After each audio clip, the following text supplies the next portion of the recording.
Hey everybody, what's going on? Time for another YouTube video. This one is a quick one about bait casters and Shimano'S different types of braking systems and features so that you can quickly understand what's going to fit you best if you're in the market for a new bait caster. So before we get started on this one, do me a favor, click subscribe down below. Also, the get notifications bell is there. That will make sure our videos get into your feed.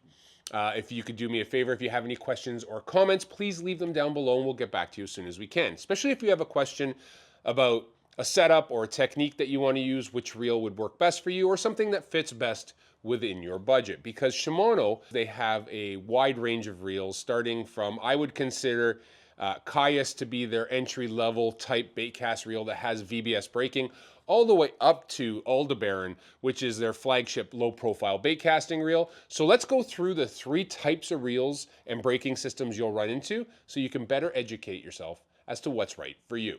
Okay, so we're going to start with the basic braking system that's available, and that would be Shimano's VBS braking system. So VBS braking system is basically a centrifugal braking system that is on the side of the reel. You can see that right there.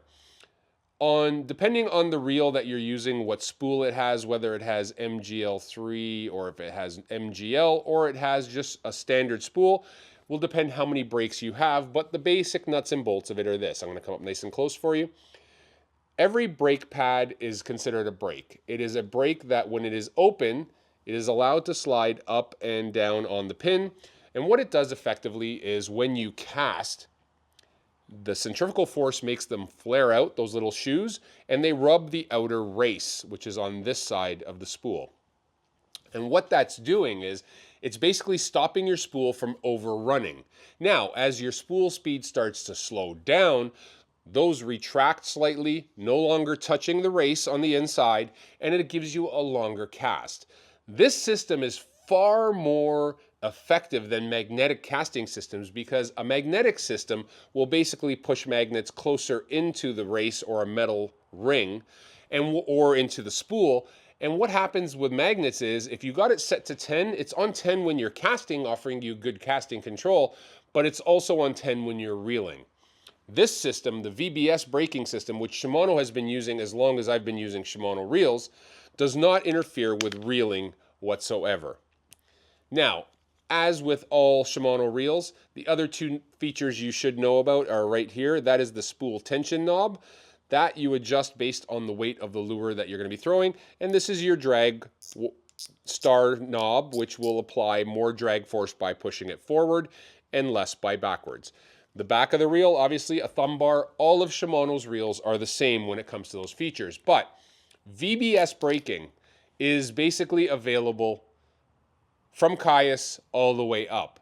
Now, the next system we're going to talk about is a marriage between VBS and external adjustability, because the one downfall of a VBS reel like this Corrado 300 that you see there, or an SLX-A, or a Caius, is that you have to take the side plate off to adjust if you want to adjust your braking.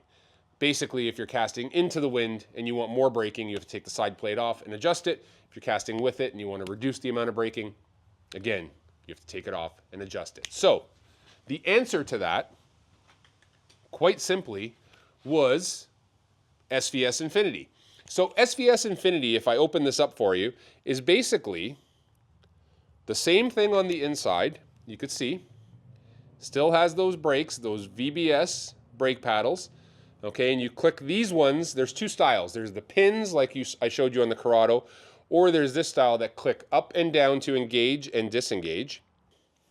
Basically what's happening now is the fact that you've got external adjustability that will control the effectiveness of those pads on the inside. SVS Infinity is basically a knob on the outside, so it could be on the bottom side here, or it could be on the side like it is on Metanium and Bantam, and on SLX XT as well. Basically, it goes from 1 to 6. Number 1 means it's got the least amount of effect or control on the braking. So whatever your pads on the inside of the reel are set to is what this will allow it to cast. So it will give you the greatest casting distance, the least amount of extra control. As we dial up to 6, what ends up happening is, and I'll take this off again to show you, what ends up happening is there's a race on the inside here. You can see that race right there. It's the bronze part, gold looking piece. And as I dial from 1 to 6, that little race pushes down into the center of these and either forcing them up to be inactive, which would mean it would give you more casting distance, less control, or you're actually pulling it away from them and allowing them to rest outward and saying, I need more control. This is the beautiful part, because once you set your brakes, which traditionally most Shimano reels, if it's a 6-pin system, it's going to come with 3 on, 3 off out of the factory. If it's a 4-pin system, it'll come with 2 on, 2 off out of the factory. Basically what it's doing is it's allowing the angler to make external adjustability on the fly based on varying conditions. This is a big deal because for most people, you don't have to stop what you're doing and actually change, take off the side plate, adjust everything. It's very simple. You basically reach your finger in there and you turn the knob from 1 to 6. You can do all that adjustment and make those on-the-fly adjustments, which are really super nice. Everything else about the reel is the same. Same spool tension knob right there, you can see that. Same drag star washer, same thumb bar, okay? Everything else is the same. So this system starts at SLX XT. So that's the first reel in Shimano's lineup, which I believe is at the 139 to 149 mark, is where you can find SVS Infinity braking. Everything from there up, it's basically a standard feature. Okay, so you go from SLX XT, you're going to go to Corrado, you're going to go up to a bunch of reels like Bantam, Metanium, they're all going to have it. So that is your next level of Shimano control when it comes to bait casting reels. Now, the end game of Shimano is basically DC. Now, you've all probably heard of DC reels, digital cast control reels. And the way these work is completely different. I consider this to be the perfect reel for someone who's learning to use a bait caster, because this basically, every DC model has a microcomputer inside of it that makes 1/1000th of a second adjustments to the spool speed. It applies braking in 1/1000th of a second adjustments if it starts to overrun. So basically, it's an educated thumb built into the reel. You still have to make some adjustments to the reel, but I'm going to walk you through the basics of what DC offers to anglers, and I'll tell you where it's available and what kind of reels.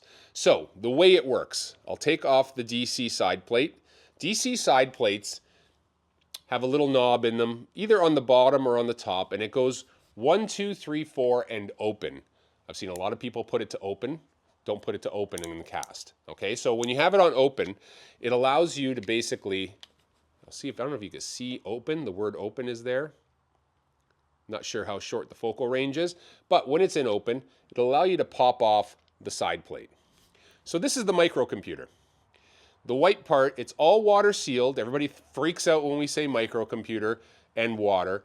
It is saltwater safe, freshwater safe, sealed, and basically it is a combination that one fits into the other.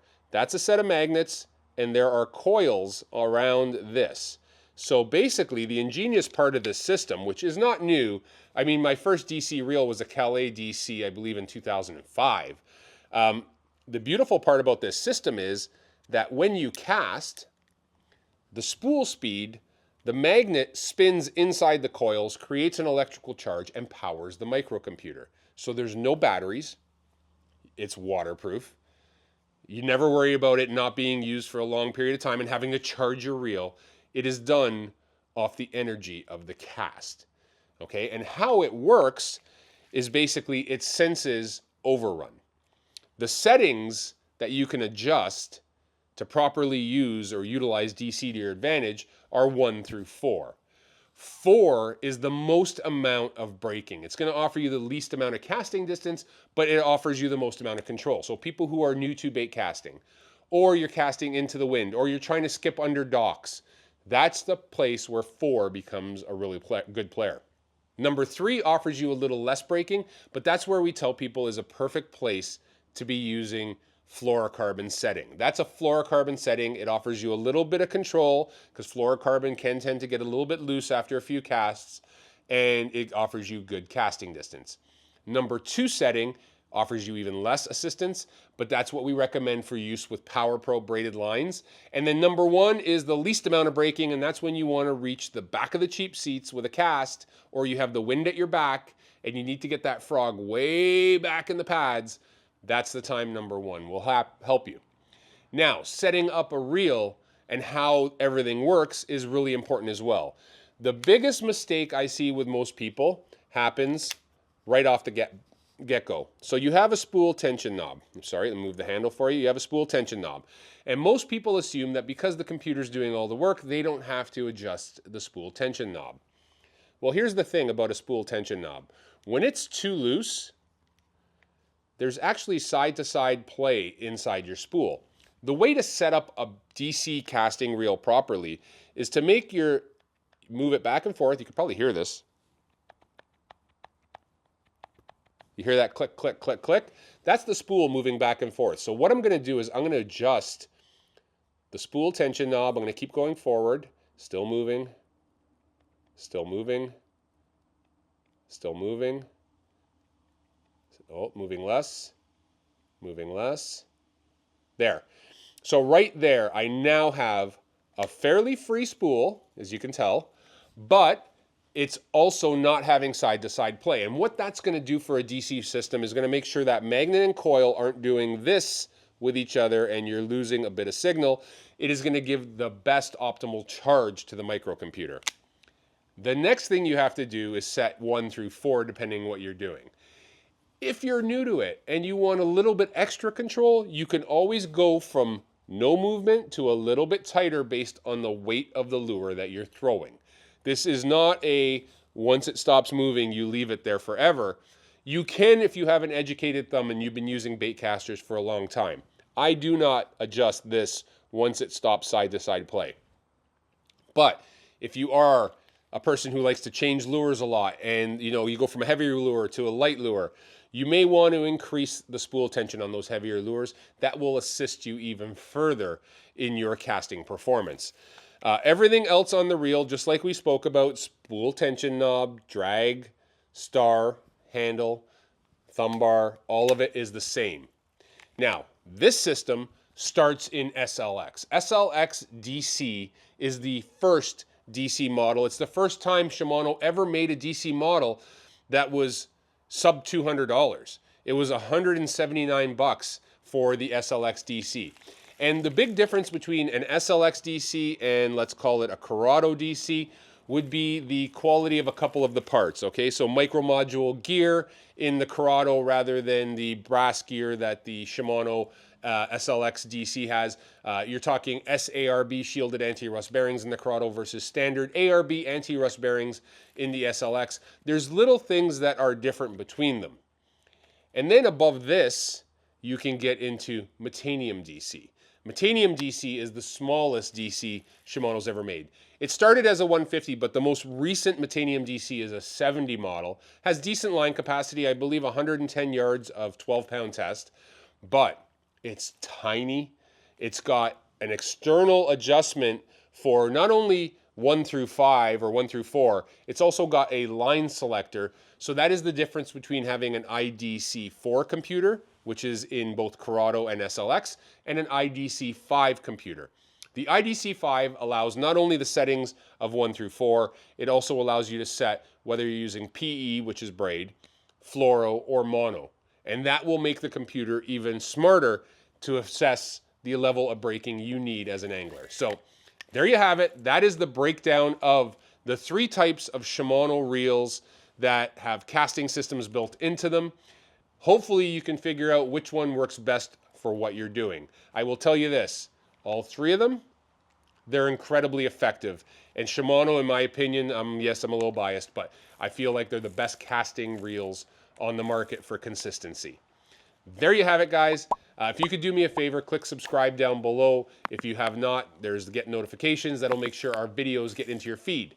If you have any questions or comments about these reels, please leave a comment down below and we'll get back to you as soon as we can. I hope you guys are all staying safe. I hope you're all having fun. Most importantly, I hope everybody is getting out and catching a few fish. Talk to you soon.